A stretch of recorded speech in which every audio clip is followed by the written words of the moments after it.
Likido Martial Art. Mental Conditioning Day 4. Duration, 1 day. Whole body blockers.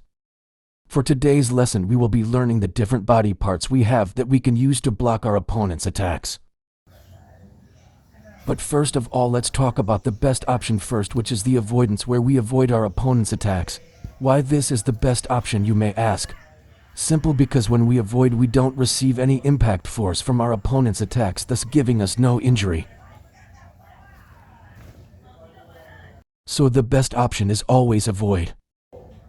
And now let's talk about the second best option, which is the deflect, which is block plus avoid, where we use hitting directly at our opponent's attacks so that it goes on a different direction, making it not hit us directly, being able to half block and half avoid something. The act of applying force to the attack of opponent to change its direction. Block plus avoid equals deflect.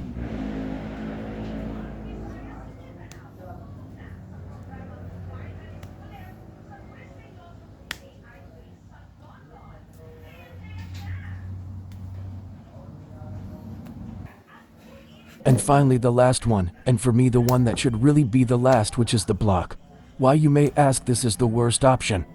It's simple, because unlike the first avoid where there's no injury, and the second deflect with small possibility of injury, this third one, block, if one is not careful, one might receive massive damage from blocking an opponent's attack, mostly on the part of our body that we use as shield to block. The list of the body parts we can use for blocking. Whole body from head to toe. 1. Shoulders, arms and hands. You can use your shoulder as a shield on your side for the jaw and chin, lower side part of the face, which is often aimed by those who want to do a sudden knockout of their opponent. Asterisk, the arms and hands you can use to deflect and even block incoming attacks on almost your entire body, where it can reach and even hold your opponent after you block their attacks, so you can gain more advantage for your next upcoming attacks to them. 2. Shin and feet. Asterisk, you can use these two specifically for lower body attacks like side kicks to either deflect, and if cannot, then the worst option, block your opponent's attack. But be very careful of this, for this blocking could also result on serious injury for you.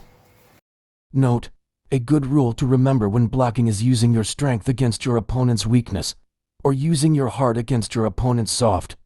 In short, to limit the possible injury you can get from blocking, make sure that the one you will use to block is much stronger and harder than the one your opponent used to attack you, which will be the one you'll block, so that even if you got endured from blocking, you yourself can make sure that your opponent will receive a much worse damage. 3. All the other parts of your body.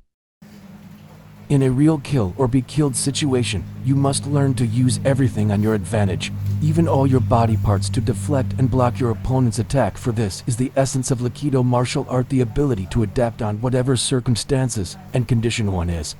And on this you'll need to explore it yourself, like how you can use like your waist, back, chest, etc. to deflect or even block your opponent's attack. Important notice: don't forget your minimum 20 minutes of physical movements today that focuses on the 5 physical aspects, which is speed, reflex, flexibility, strength and endurance, with 4 minutes each minimum for each physical aspects. You'll do this daily every day, checking this every night once your day ends if you have done 4 minutes each for all the 5 physical aspects of movements today. If not, then you must do it before you sleep. Written by Earth Robert.